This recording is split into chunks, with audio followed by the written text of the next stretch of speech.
Great. So it's a pleasure to be here. It's a really interesting audience, and so I'm going to give a very kind of high-level overview. I'm going to have a few high-level points to make, hopefully some interesting examples. It's not going to be focusing on one specific topic. I'm really going to try to kind of frame the issue as best I can. So in preparing for this, okay. In preparing for this, I've given recently, I think there's a lot of people in the audience here, since this topic is just exploding in popularity, I've given a ton of talks and colloquia and things recently. Usually when I'm talking to a physics audience, they don't necessarily know much about machine learning, and so I have to kind of start by explaining, like showing them pictures of generated, pictures of faces and things like that to get them on board. In preparing for this, I tried to think of what I wanted to say, and I started with something very technical, and then I went back to the actual website that said what the goals for the meeting were.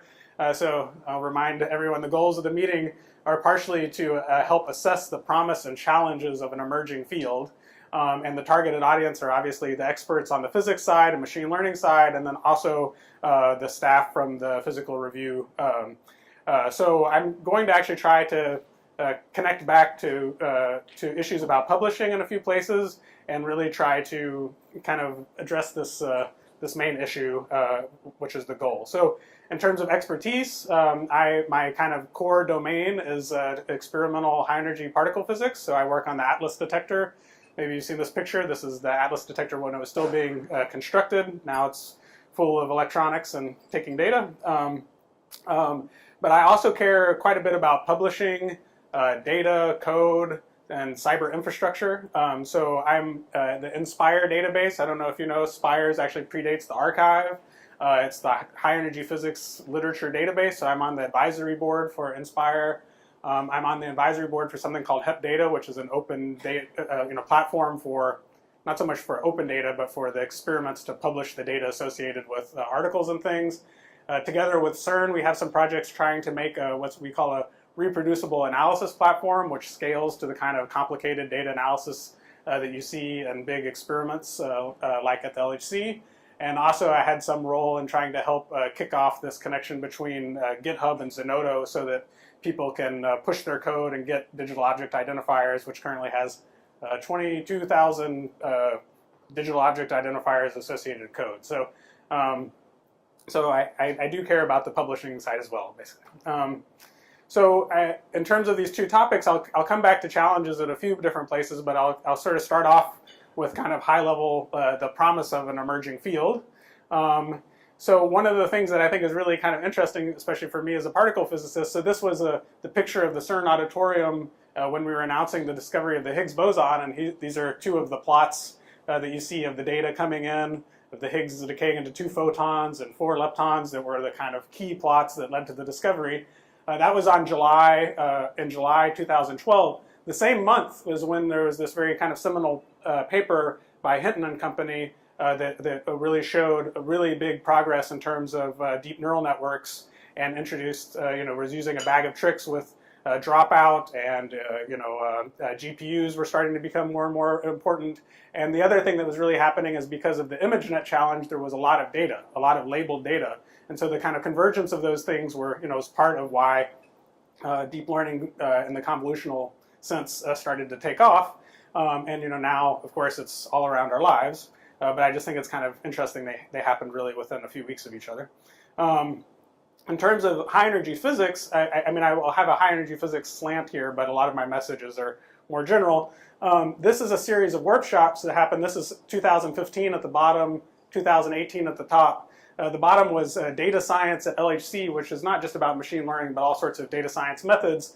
But machine learning was certainly very well represented. And then you start seeing more and more things. And so that, in 2017, there are a number of different workshops in high energy physics around the world. Some of these are restricted to within the collaboration. Some are open to the world. But clearly our field, and particularly the young people, are very, very excited about all of this. And it's receiving a lot of attention. In terms of papers, in high energy physics, there's a nice resource that kind of keeps track of most of the machine learning high energy physics papers. It's not all of them. It's just maintained by a person on GitHub, but here you go. There's a whole bunch of papers, and most of these are all very recent. except for this first one about neural networks in 1987 by particle physicists. One thing to point out here, though, is that most of these papers that are happening right now are really more proof of concept papers. They're people are having ideas, trying to figure out how to use these technologies, basically addressing the questions we're asking here, trying to make analogies between what's going on in machine learning and particle physics, and then prototyping things and trying to show that it's a promising direction. And then there's follow-up work, because the goal is that they'll be used by the actual, at least in the experimental context, by the actual experimental collaborations. But that's a much slower process, unfortunately, because these groups of like 3,000 people move slowly. So most of the follow-up work is not on this list. The other thing that's happening in this whole process is that it is basically disrupting a lot of the traditional norms in terms of how we publish, the ideas about data sharing, because it'd be nice to use these techniques on actual simulated data from the experiments, but the experiments don't make that public yet. But that's in discussion, and that will hopefully change. There's also issues that many of these papers are collaborations with people that are on different experiments, and all sorts of different things. There's also criticism sometimes that people that are working hard within the experiments get scooped by people that move quickly outside of the experiment, and people are flag planting. So there's all sorts of kind of disruption in terms of the norms of the field. So in addition to all of these papers, people have noticed, and so there have been calls for some review articles. So there's one that I was involved with, one that was in Nature recently. There's been a big roadmap about computing and R&D for high energy physics, and then also a white paper. So reviews, roadmaps, white papers, oh my. So there's clearly at the point that you start writing review papers, you've already kind of reached some level of maturity. So when I give this, so that's just kind of you already know that it's important because that's why you're here, but I just wanted to give you a feel for the activity in the field. When I go to talk to physics departments with people that are not necessarily know what's going on with machine learning and physics, I usually just frame it, as why should physicists care when you see pictures of cats and dogs and all of these things. And this was also one of the questions that we asked more broadly than just physics, but the kind of physical sciences at a workshop that we held at NIPS last year. And the way that oftentimes I try to frame it is in a kind of statistical language at first, where I think about the two major things that we do as scientists. One is, say, on the theoretical side, if you will, given some parameters of a theory, we try to make predictions for what the data should look like. So that's kind of going to the right. And then as, say, experimentalists, given some observed data, we're trying to infer the parameters of the theory. And so you have these two different directions, but then in this language, it makes it much easier to tie to all sorts of literature in terms of both statistics and machine learning, and then we have to start to build this dictionary, of course. So on the predictive side in machine learning, we usually refer to those as generative models.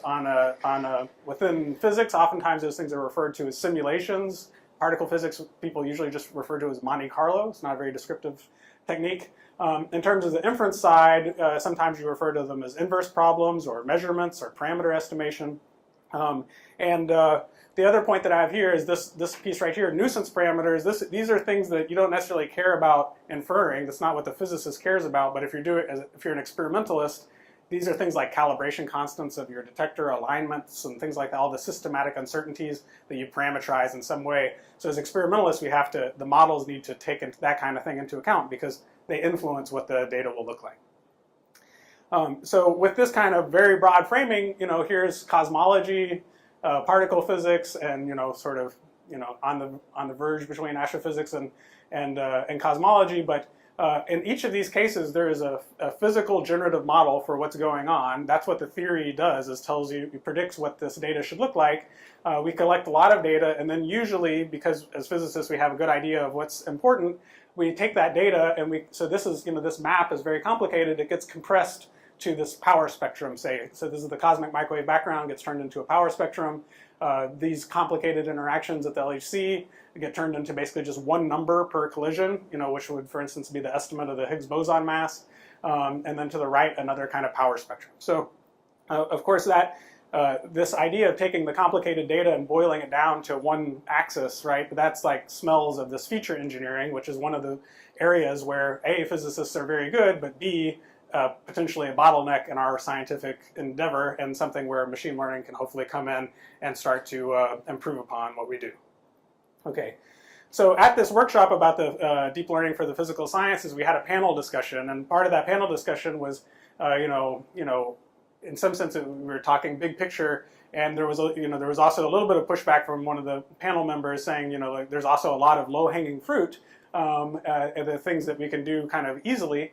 And I think that that's true, and we shouldn't sort of turn our nose up to it too much. So I'll talk about kind of two different things. One are like some things that we can do now, that we are doing now, that are improve upon what we kind of normally do as physicists. And then there are things that are more profound that are going to take longer, that really get more into the kind of reformulating how we approach physics, right? And so, okay, so one of the points that I'll make at the very beginning, which is obvious maybe or maybe not, is that when you have a simulator, you can use it to generate synthetic data. Hopefully the simulator is fairly high fidelity. If it's not, you're going to have things to worry about. If it is high fidelity, you can generate synthetic data, and the nice thing about synthetic data is it comes pre-labeled, right? So instead of having a bunch of images and asking people to go tell me if it's a cat or a dog, all the synthetic data is labeled for me automatically, right? So you can generate huge amounts of labeled data for supervised learning. Sometimes the simulators are computationally intensive, so there may be a limit to what's practical. So in the particle physics context, the line of logic goes from really pencil and paper, quantum field theory, very first principles pictures, to even that is something you can't really work with. So we have, for instance, Feynman diagrams, which is a sort of systematic, perturbative expansion around that theory. But then you quickly get to a point, at least if you're talking about, say, LHC physics, where the theory is in principle telling you what's happening, but it gets to a regime where you can't do it analytically very well. So you have computer programs that are, for instance, that picture is a quark radiating a bunch of gluons, and gluons splitting into quarks, and all sorts of things that turn into some non-perturbative physics that we don't know how to calculate, but we can measure it and we can put it in a computer program, and then we can simulate it. And then you have these physical particles that smack into these detectors. This looks nice and small, but remember the detectors are like the sizes of buildings, and you're like literally modeling how the particles bend in magnetic fields and ionize and scatter and all of this to exquisite detail. And now just to give you a feel like, okay, are these high fidelity simulations? Here are a few plots I just picked from random. These are just one-dimensional summaries of all the collisions. They're histograms of many, many, many collisions. The stacked histograms are basically different kinds of physical processes that you expect to see happen. So if you want, it's like a mixture model. You're just stacking all these histograms on top of each other. And then the black dots are the data, and you see it agrees very well. And also, these are all log scales, right? So these are probability distributions that are across, this is 7 orders of magnitude. That one is, 6 orders of magnitude. This one goes from 10 to the 5 to 10 to the minus 4 to 9 orders of magnitude. So we're modeling probability distributions at like a really impressive level, right? And these quantities are like bulk quantities of the collision that tell you some basic characteristic that's going to be useful for doing a certain kind of physics, but they're also very, very detailed at a fine level. Oh yeah, this is just some example. That's an actual collision. That's this data point, that one single data point out on the tail.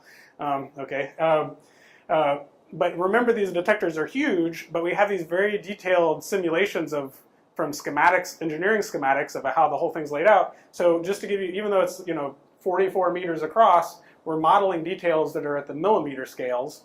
So this is in millimeters. So this is 5 millimeter scale. This is a component of a little capacitor somewhere that's collecting charge, and particles are flying through here. And every once in a while, they hit this material, and there's an interaction, and several particles fly out. And by taking these several particles that are flying out and backtracking it, you can find the vertex they came from.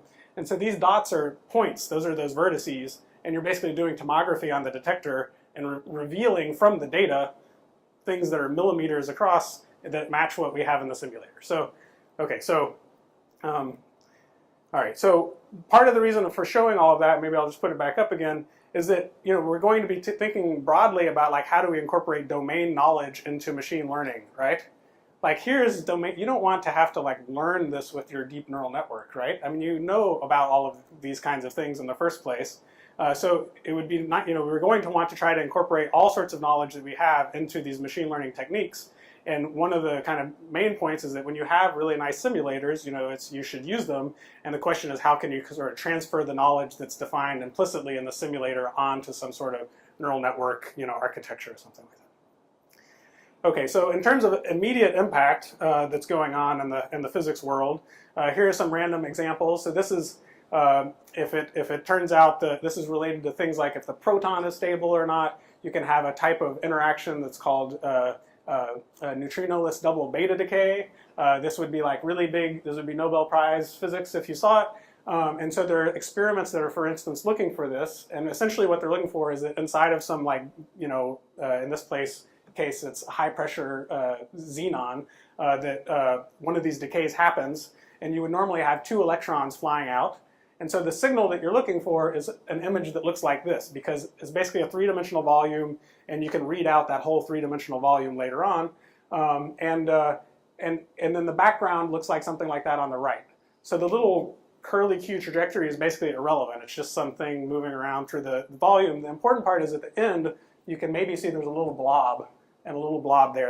You get that if it's an electron, and if it's not an electron, you don't. So the background doesn't have that on the other end. So the question is, how well can you identify these? And by using basically kind of off-the-shelf convolutional neural networks compared to what the conventional approaches were, this is essentially some plot that's basically telling you equivalent exposure time of how long you've run this experiment, and you see that you get like something like a 50% improvement in terms of exposure time just by using kind of off-the-shelf convolutional networks. Another example, and we'll hear about it more later, has to do with neutrino physics. This is where you're actually looking for the neutrinos hitting now. It's kind of the same idea, but a bigger detector. Again, it's this is liquid argon, and it's kind of hard to see here, but you get a neutrino hits here, or some other kind of particle hits and leaves a little splotch of energy deposits. And from that little image, you want to try to figure out what kind of particle hit it. And this is not an easy problem. It's hard to tell with these images, but they're very kind of irregular looking. We'll hear more about it, but this is another place where deep learning kind of off the shelf was doing better than decades of engineered algorithms. And also in terms of high level decision making in the U.S., the National Science Foundation and the Department of Energy have this advisory board, and these are some slides I took from the advisory board where they were pointing out, hey, look, Nova and Microboon are using deep learning, and it's making a big difference, and we better wake up as funding agencies also. So, so I serve on this panel, but it's very nice to see that at the highest levels that this is being recognized as well. Joanne mentioned briefly, now this is very high energy neutrinos. So this is the ice cube detector. So on the South Pole, and you've drilled all these holes into the ground, and you have a bunch of photodetector tubes. This is the Eiffel Tower for scale, and you're looking for neutrinos hitting that, and then and here by using either the baseline was this little dot, and by using convolutional networks you did better, and by using the fancy stuff that Joanne was describing with graph neural networks, you do even better. So these are things that are all happening in practice with real experiments. And that's very nice to see. On the particle physics side, one of the areas that's been really exciting has to do with jets. So when you make a quark or a gluon, they have the property called color that doesn't like to be by itself. So so as these quarks and gluons fly apart from each other, they will kind of dress themselves with other quarks and gluons, and it leads to this big spray of particles. And you can see in this collision there's two. There's one coming kind of at you and one moving away from you. And they're composed of a whole bunch of particles. And this is a very complicated object, right, when it hits the detector. And usually what we do is we just basically draw a circle around it, roughly, add up all the energy on the inside, and say, like, this is a jet, and we measure its energy, and we treat it as one big bulk object. I mean, it's more complicated than that, but it's roughly like that. It's been hard to do much of anything using the detailed properties inside of the jet. But here's a place where you can imagine machine learning might do quite well. So the first wave of things that people did were to say, well, the detector is basically a cylinder, and I can think of it kind of basically like an image that's been rolled up like onto a cylinder, and then throw kind of typical computer vision convolutional networks at it. And that was done, and it does work, and it works better than a lot of what people have done with kind of physics-inspired variables that have been developed over several years.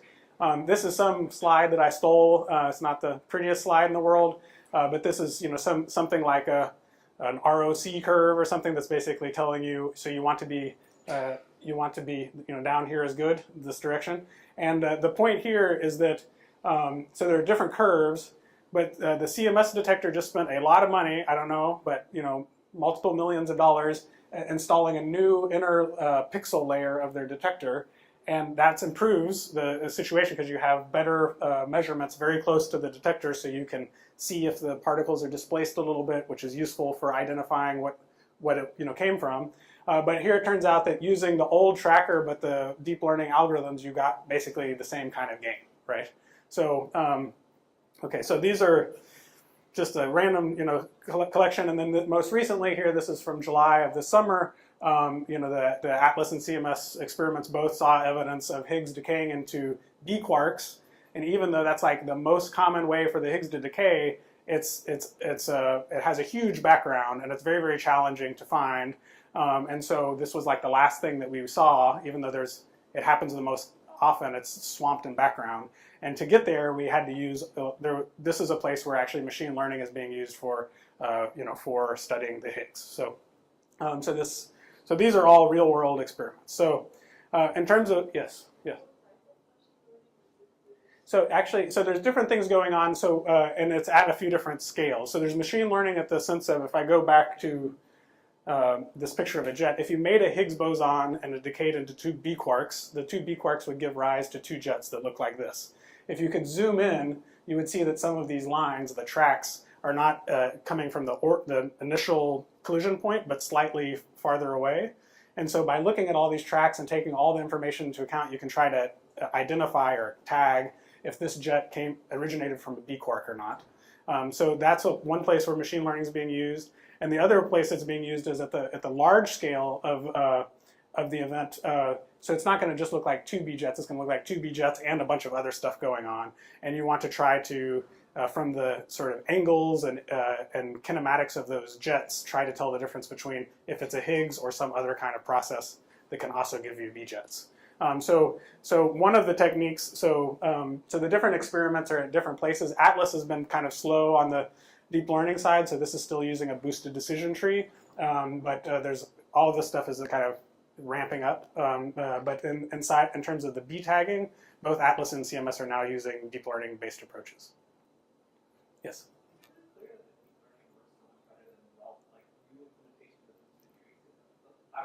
Yeah. Yeah, no, so as of a few years ago, yeah, it was a very kind of, it was pretty stagnant and using a lot of old implementations, and people started, so both in terms of the trees, there have been, there are nicer techniques that people are using more and more now, but then there's also a lot of excitement around the deep learning side. Oftentimes they're fairly competitive. It depends a lot on what you treat as input. So the starting point has always been you're still feeding in kind of hand-engineered features. Yeah. That's right. But once we start allowing ourselves to go to a lower level of the detector information, that's where we're starting to see deep learning gets a bigger and bigger improvement. So in this one plot that I was showing, the differences between the blue and the purple and things have to do with different machine learning based algorithms and basically getting more and more sophisticated algorithms that are all multivariate or machine learning type of algorithms. So it does make a difference to use deep learning, but it's all very context dependent. Sometimes they're small gains, sometimes they're bigger gains. So okay, so of other things that are in progress, I don't want to spend too long on this part, but is that there's a challenge going on that's being organized by Kaggle, which is a tracking challenge. It's also interesting because there's $25,000 on the line. But you see, as we ramp up the LHC, the intensity of the beams is going to be higher, so the number of collisions is going to be higher, and so you're going to have these collisions with tons and tons of particles flying out of them. And there you see the kind of all the yellow lines are the trajectories of these particles, but we don't observe those. We have to infer those from basically a bunch of dots. So the problem we have is essentially each of these lines is like a detector element, and if a charged particle goes through, it leaves a dot along the way, and you have a bunch of dots. and you don't know how many lines there are, and you don't know which line goes with which dot, right? So you're trying to figure out how to draw these lines, right? And those are the trajectories of charged particles. So that's a very simplified picture. The actual one that we're trying to solve looks roughly like that. So it's if I go back to the previous slide, you see the numbers. So there's about 10,000 lines or tracks coming out, and there's about 100,000 points. Okay, so it's a very complicated clustering problem. At the same time, you have a lot of domain knowledge. You know that the solutions should look roughly like helices, right? So you should be able to do something smart, but the magnetic fields are not quite uniform, and at the level of precision you need, most assumptions break down. So people are hoping that machine learning will be able to help here, but it also needs to be able to run reasonably quickly because these collisions happen 40 million times a second. And the second place contribution in this challenge so far took, I think it was something like 3 days to cluster one event. So the way the challenge was structured at first was forget about time, just see how well you can do. And then there's a second phase that includes time, but the real problem definitely includes time. In terms of other things that are going on that are kind of in progress right now, is that on the generative side, we have these very detailed simulators, but they're very expensive to run. And so I hope many of you have heard about these generative adversarial networks at some point, but roughly the idea is that you can just take a bunch of noise, like thousands or millions of random numbers. So that's the pictorially the image on the left, random noise, and then reshape the noise by running it through a very complicated nonlinear function, so that the target of that function is whatever you want the data to be. So in this case, images.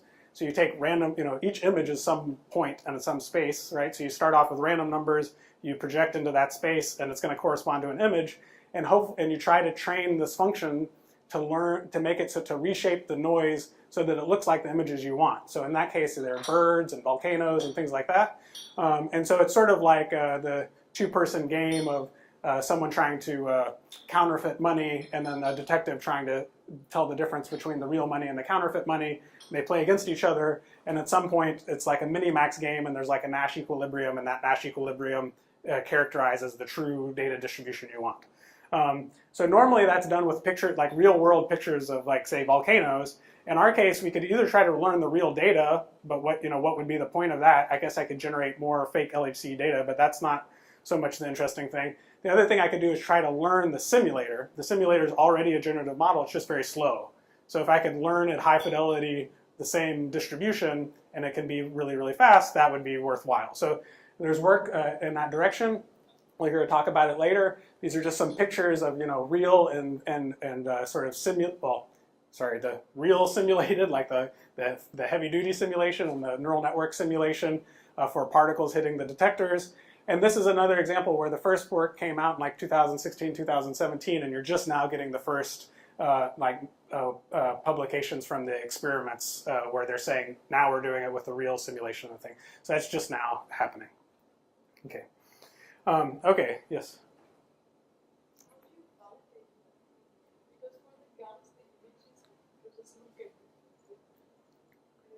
Like a bird. But here, I guess you need something more system. That's an excellent question. I had a whole set of slides that I took out about that. So the question basically is, when you look at these, you just kind of eyeball it and say it looks like a volcano. That bird looks weird because its neck's too short, something like that. But what do you do? Well, when it doesn't necessarily look like a picture, the data could be some weird, space that's hard to visualize. And also, in these kinds of situations, how do you say if this is good or bad, right? And so that's actually a really interesting point to try to drill down on, because it asks a lot of very fundamental questions, right? So as physicists, what we normally do when we think about the real simulation is we basically pick out a whole bunch of variables that, and we look at essentially one-dimensional distributions and see how well they match. We think about what's important for how we're going to use the simulation downstream, and then we try to characterize those uncertainties. And so what's kind of interesting here is the simulator, it has some real simulators have free knobs too, so we can tune them to match the data, but they're highly regularized, right? My real particle physics detector cannot make pictures that look like volcanoes, right? It looks like particle physics collisions, right? And now when you have a neural network that can describe volcanoes or birds or particle physics collisions, it has a much broader set of possible things that it can do wrong, right? So, so some of the early work, actually in this paper, one of the things they did is they said, well, let's just like start enumerating all the things we want to check, and we'll put them in there, and then during the training procedure, we'll just try to make sure that they match. But that's kind of just kicking the can down the road, right? I mean, there's going to be always the n+1th problem to check. So that's a real question, and I think it's actually one of the reasons why this GAN approach, if you just think of it without having any extra structure, you just go from random noise to data, is probably going to have some problems. But I'll come back later to different types of generative models where there's more structure built in, and I think that's probably going to be where we have to go eventually. Okay. All right, so I know it's a whirlwind tour, okay, but so I'm going to now try to step back a little bit. So the things I was just showing are basically what's happened recently or what's kind of in progress. But then we can kind of look kind of more long-term of what's the big picture. And so for that, I want to go back to this idea of simulators. So here's this is climate type, or like a hurricane simulation. This is a earthquake simulation. That's an in-body simulation with a bunch of galaxies and things that are interacting gravitationally. This is a simulator of a heart. I wasn't aware of this until recently. You can get customized simulations of your heart after they do like MRIs and stuff. And then they use that to make predictions of what your EKG should look like. And then they look at your actual EKG, and if they don't match, they can target where in your heart there might be a problem, so they can have like targeted surgeries and stuff, which is pretty wild. So anyways, simulations are happening all over the place, and if you're going to try to characterize like where is a place in modern science where we're doing better and better, I think we have simulators everywhere. And so one of the big overarching things that I'm excited about in the big picture is that many areas of science have these simulations. They're usually built on some, what I call like a low-level mechanistic model. You know the ingredients that you put in. So for the in-body simulation, it's a gravitational interaction between the bodies. For a particle physics collision, I know about all the different kinds of scatterings and decays. I know what my detector looks like. So it's very well motivated, and there's like a very clear causal story about what's going on. But the aggregate effect of all of these little microphysical interactions leads to something very, very complicated. And if you want to do inference from that, it leads to an intractable inverse problem. So even though you can simulate the data and it looks like the real data, I can't use that to do inference. And that's like kind of ironic, but I think that the developments in machine learning and artificial intelligence go way beyond, better classifiers. So like the bee tagging example or your cats and dogs, but they allow us to effectively model the macroscopic phenomena, but in terms of the parameters that you use to describe the microphysical, interactions. So if you think about, I'll give some other examples later, but this kind of going from the microscopic to the macroscopic and jumping across scales and the sort of emergence and things like that, if you can address those kinds of hops from one scale to the other and describe the macroscopic phenomena in terms of those microscopic parameters, that's like a very powerful tool. So it's basically some sort of effective statistical model for that microscopic phenomena. And there are a couple areas, so generative models and likelihood-free inference are some sort of buzzwords that are related to this, and they're areas that I'm particularly interested in. Okay, so if we were to think about, for instance, field theory, or this can happen both in the kind of quantum many-body setting or in terms of lattice quantum chromodynamics or something. You have, say a bunch of atoms that like an Ising model, or you have locations in space-time, and there's quark and gluon quantum fields, and they're interacting through something. And that for the Ising model, the interaction is super simple, right? And even for QCD, I know what the interaction looks like, but the aggregate effect of all of those interactions leads to something very, very complicated. And that's we'll hear there are many talks about quantum many-body physics, where this kind of thing is becoming powerful. We're also looking at it in terms of lattice QCD. Another kind of very easy to digest example is if we think about a disease spreading through a population. That I can think of like did you wash your hands or not? You shook someone's hand. How infective is this disease? How long does it take to recover? What's the chance you're going to die? There are these very simple parameters that describe the microphysical interactions, but the way that the disease propagates through a community is very complicated. And here's just pictures of graphs and all sorts of things that are sensitive to how the disease propagates.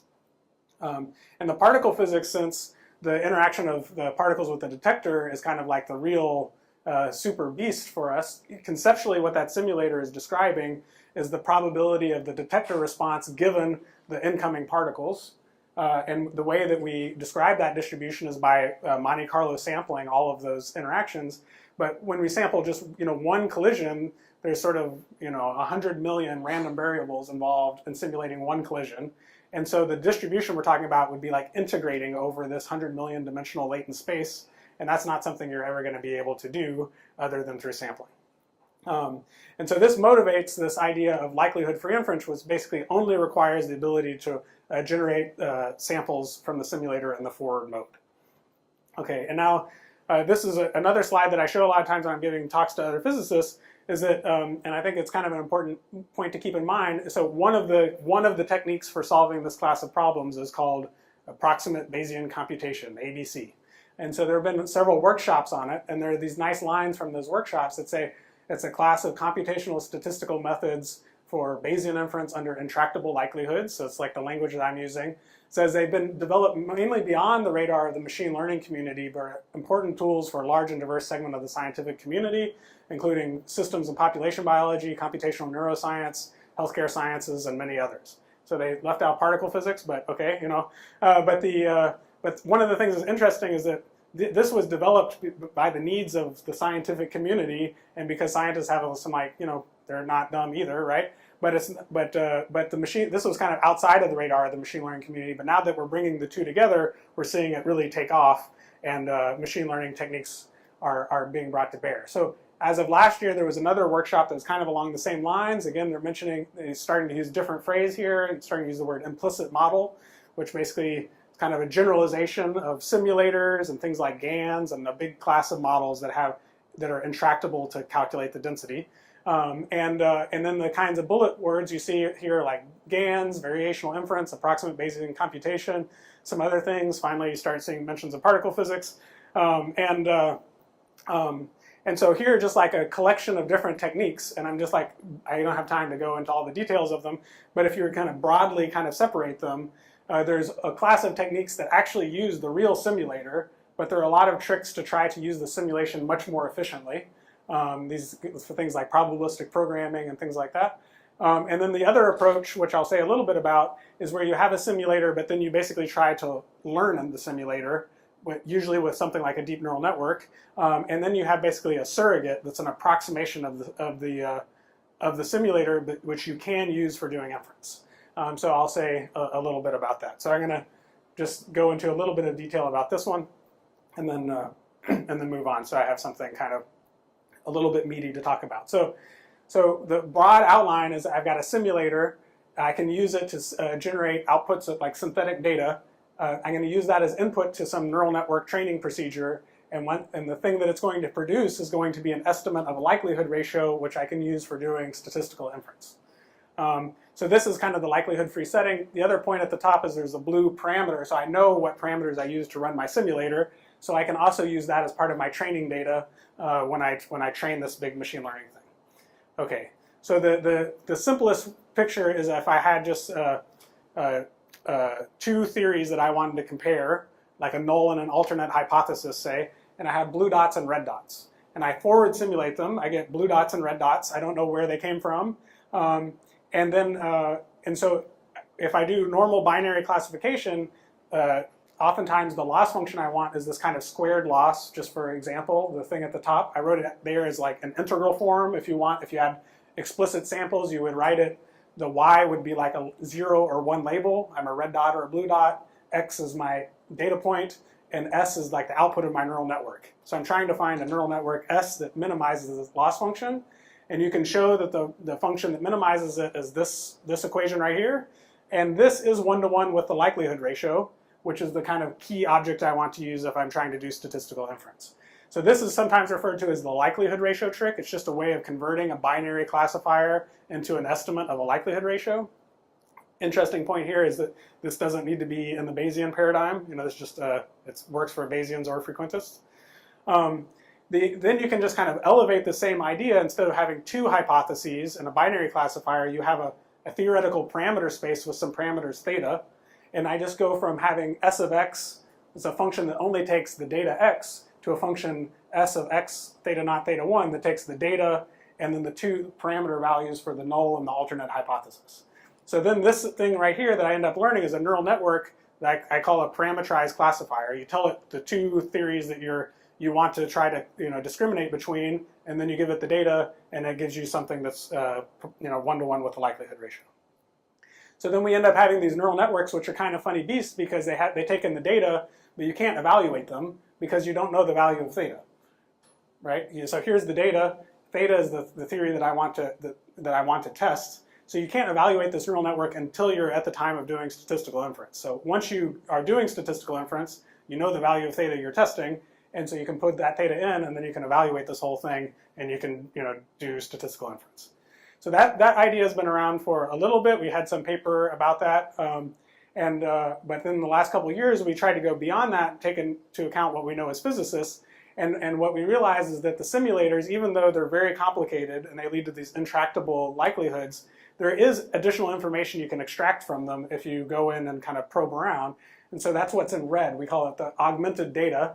And this was a topic that we wrote a big 60-page PRD and a PRL that just got published. And last month we had a viewpoint on that. Thank you. So I'll just give you a little bit of a feel for that. So in this picture where I'm going kind of, the generative model is going from the right to the left here, I start with theory parameters, and this is my particle physics story of all the different steps that go along to get you to the data. Symbolically, the simulation is this huge integral over this very, very complicated process. So I'm just writing it out symbolically. The interesting point is that the thing that seeds the whole process is something that I can calculate. I actually know the probability at that stage because that's given by Feynman diagrams and things like that. And the rest of it is super complicated, but it doesn't really matter. The derivatives and things just pass right through it. It's basically like a big linear operator. So I can do things like calculate what's called the joint likelihood ratio, where I imagine I freeze everything that happened inside of the simulator. Every single decay and scatter and everything, it's all frozen. And I just say how much more or less likely is this particular realization under the two different values of the hypotheses. And all of that stuff cancels out except for the thing that I can calculate. So I can calculate this joint ratio, and I can also calculate what's called the joint score, which is the derivative of the log likelihood with respect to those parameters. And so this is an interesting beast because it's not exactly what I want, but it's something that I can extract from the simulator. And then what it turns out in pictures is that the normal likelihood ratio trick with the binary classifier looks like the top left picture. So the horizontal axis is the data. Before I just had 0, 1 labels. So my training data was just 0, 1 labels and data point like that. So it looked like the green and darker green points. But with this augmented data, my training data looks like the middle plot, where I actually have an idea of what the ratio is, or it looks like the right plot, where I also have an idea of what the tangent vectors look like. And you put it all together, your training data looks something like this, and it basically turns into some regression problem. And compared to the classification problem, this is obviously going to be a much easier problem. Okay, and you can generalize this out of the particle physics example to just kind of general simulators. And there's a nice connection here to reinforcement learning and policies and all sorts of things, but I won't go into that. So I think it's a fairly general way of characterizing the problem. And for our particle physics examples, this is what we get. This is how well are we estimating the likelihood function or the likelihood ratio as a function of sample size. And what you see is that the traditional techniques, even the machine learning, deep learning approaches that use the normal data, you had to use a lot of data before they started working well. So this is 100,000 or 1,000,000 samples.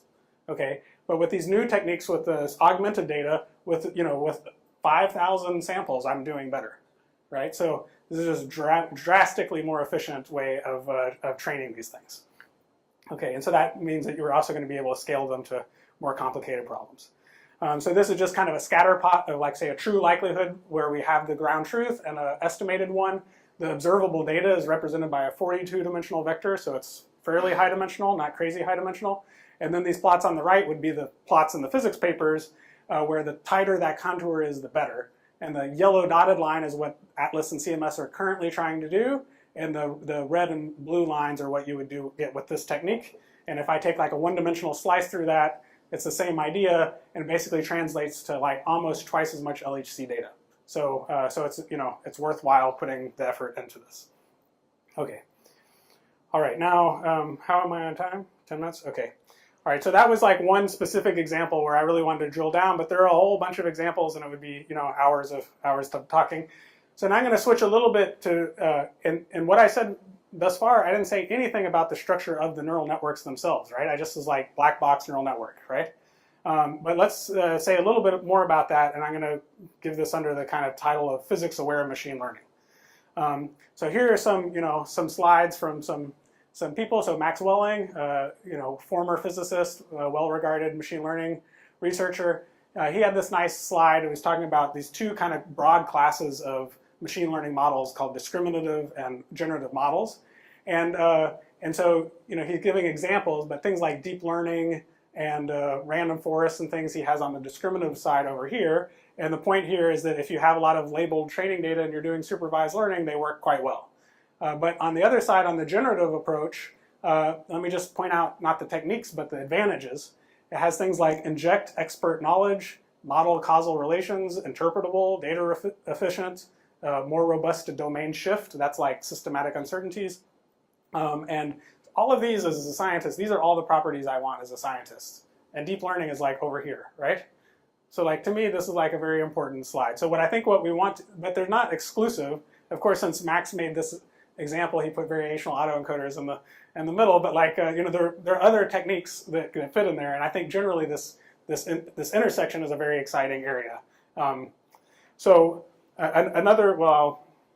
kind of skip this, even though I think it's an interesting point. Stefan Malla, who is Joan's supervisor and is going to be connected to the Flatiron Institute, has just started a Center for Computational Mathematics. He's giving a talk in October, and it's actually about learning physics with deep neural networks. So obviously I was interested in the title, and when you read it, one of the points he says is that two central pillars of what he sees in terms of patterns of making this thing work are finding symmetries and separating phenomena at different scales. So I think in this idea that I was talking about, this kind of going from the small microscopic to the macroscopic, that has an element of jumping from one scale to another. And what Joan was talking about with convolutions and stability and things like that, that also has a notion of scales associated to it. And then symmetries are, for instance, this idea that convolution, like images, have translational invariance and things. But as physicists, we often work with many more interesting kinds of symmetries. So there are a lot of conversations about this, about how can we make the machine learning models better. And I tried to kind of distill it in some way, and the language that I came up with is, kind of managerial in terms of like goals, objectives, strategies, and tactics. So I apologize for that, but it was kind of the most efficient way to, get together the ideas. So if our goal overall is to improve physics by, do better science by taking advantage of these things, what are the strategies for getting there, right? So there are a number of things that we want to try to do, right? We want to try to import domain knowledge. We want to try to export knowledge from the learned models. Like once we're done with the learning task, can we pull something out of that? Is there a way that we can incorporate traditional scientific concerns into the machine learning paradigm? So for instance, what as an experimentalist I would call systematic uncertainty, you might call domain shift and things like this. How do you include that? How do you have a actionable and scientifically useful notion of interpretability? When can you use real world data instead of simulated data? How can you be data efficient? All of these kinds of issues. And I'm not going to go through all of them, but all this is there. It's written out as strategies. You could turn them into questions, right? Like how do I import domain knowledge into my model? Each of those things is a question, basically, is an entire research direction, right? So now this is back to my message to the physical review editorial staff. If you're trying to identify like how to, what are the challenges and help, like in some sense, this is my bulleted list of things that need to be addressed if we want to get to that eventual goal. And you will see papers that are trying to address these different things. And, so I'm trying to be explicit and answering the charge. So I have, and then for each of these things, for one of these strategies, like how do you import domain knowledge into the models, then there's a bunch of tactics. And these tactics correspond to like specific methods that people are trying. So how do you exploit symmetries in the data? We just heard Joan talking about ways of exploiting symmetries. There are people that try to make convolutional filters that are invariant to certain or equivariant to certain Lie groups and things like this. So there's a whole slew of different work that's going on, And another point here is that kind of work is going to involve domain specialists saying what you want to do and what you can take advantage of, and then methodological people that know how to hopefully make that happen. And so what we're seeing, okay, I don't know, I'm not going to bother reading all of these, but what we're seeing is that are these hybrids and some really exciting stuff. So even though deep learning is all the craze right now, Gaussian process type models, there you work with this object called the kernel that describes the covariance of the data. What's interesting about the kernels is that you can compose them in a way, and they usually have semantics associated to them that to a physicist can be very clear. And you can actually write out kernels that have certain structure that would just turn into sentences on a paper. And actually they did that. They learned these kernels and then they wrote the abstracts of papers, by literally, turning it into sentences. But what's interesting is you start having this idea of like a grammar of compositions and a language for composing these things. And this is the type of abstraction that I think you would like to see if you're going to try to do something really big that's scalable, like in the conceptual sense. And so this was modeling, for instance, CO2 on Mauna Kea. There's a trend, there's annual cycles, there's noise, there are all the different components. And you would like to see something similar to that on the deep learning side, and that's not so obvious how to do that, right?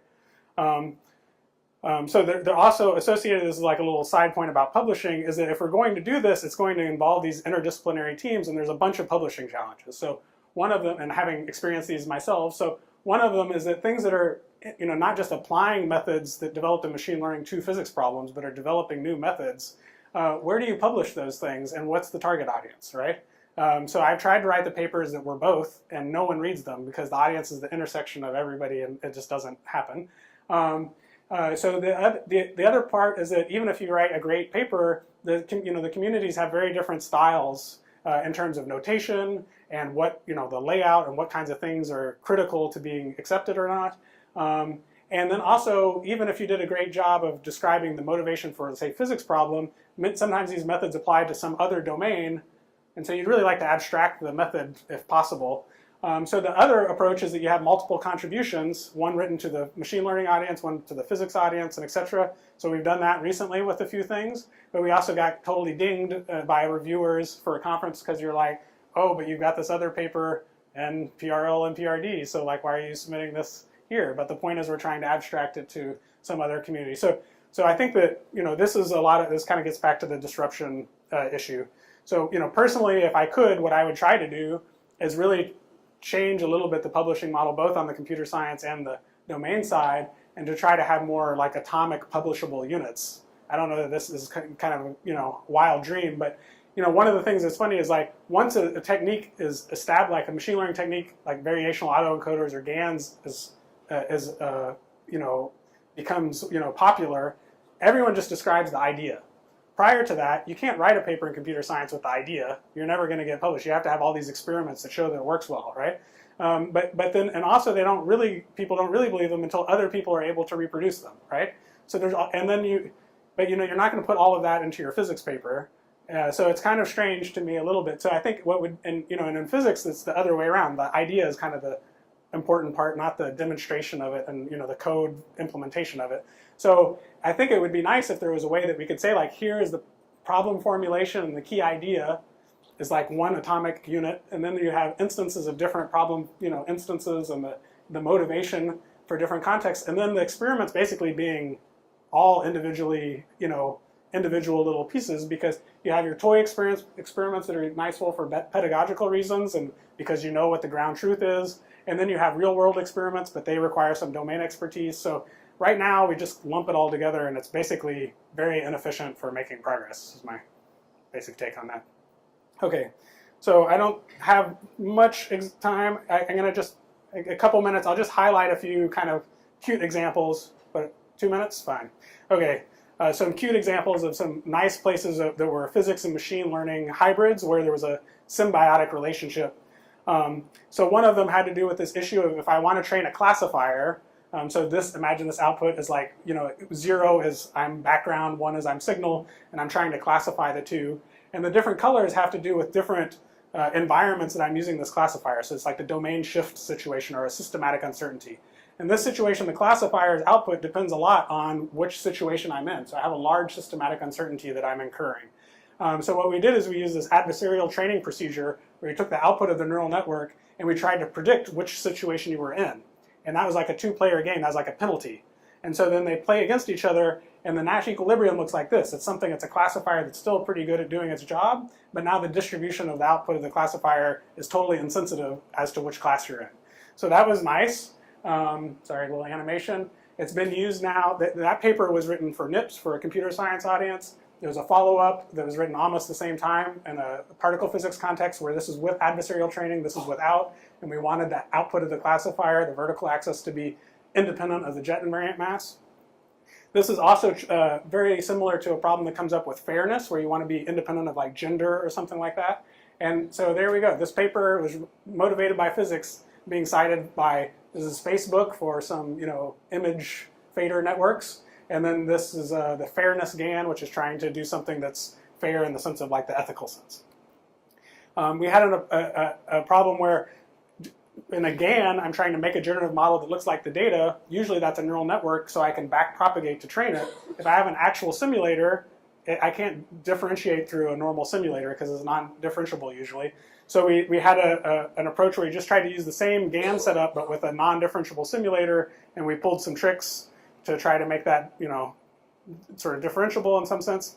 And then this ended up being very similar to a work by, this is a DeepMind group about training, having programs that made images. So these two works, ours came out slightly before, but there you see like machine learning and some physics motivated thing coming out basically at the same time. At Flatiron, I gave a talk in the spring about trying to take data from lattice QCD and trying to, or lattice simulations and try to learn quantum wave functions. And we get out nice things so we can extract ground states and excited states and energy levels and things from lattice calculations. And that was cool, and I put it somewhere, and then it turned out that we had just sort of scooped DeepMind on a project that had to do with spectral stuff. So they were, they solved the hydrogen atom and some video game in the same paper, which is kind of a funny example. But I'm just trying to point to there's like all these, we're being motivated by totally different concerns, but we were basically concurrent with what the cutting edge and machine learning side is. This is one, Giuseppe, I quoted him, he liked, that had to do with the fact that when you do these kinds of very big in-body simulations, so this is, these are supercomputer calculations. You have this mammoth, volume filled with, millions or billions of little point particles, and then they wanted to use machine learning to try to estimate the cosmological parameters of the simulation. But you have like one big example, right? And how do you train it, right? You can't, you have one training example. So what they did is they chunked it up into all these smaller cubes, so they had like hundreds of small cubes. But then that destroys all the information at higher scales, right, which is unfortunate. The same kind of problem happens at lattice QCD. You have basically maybe 100 very, very expensive simulated events for doing training on. But it's kind of crazy because they're huge, right? You have a lot of data, so it seems like you should not have a problem. But if you chunk it up into small pieces, you kill the long-range correlations. So we had that problem motivated this idea that we called backdrop, where we use things like convolutional neural networks. But the forward pass is just the identity. You do the normal forward pass, but in the backwards pass, you just randomly subsample the gradients. So it's like dropout for the backwards pass. And so what that does is it means that the gradient of the function is not a constant function, it's a stochastic function. And the fact that the gradient has got stochasticity involved in it is like one of the key things that makes stochastic gradient descent work and helps you with generalization. And so then we did this was a single shot learning example. We had one big image, and we put in a small scale fluctuations and large scale fluctuations. We trained this thing, and we saw that compared to the typical training procedure, we went from 74% accuracy to 98% accuracy. And then in another example, then we applied that to like textures, like real world textures of wood floors and things like that, and the loss went from, was reduced by 60%. So these kinds of ideas are totally motivated by physics, are ending up being very useful for other applications. Okay, so with that, thank you for your time, and I'll take any questions.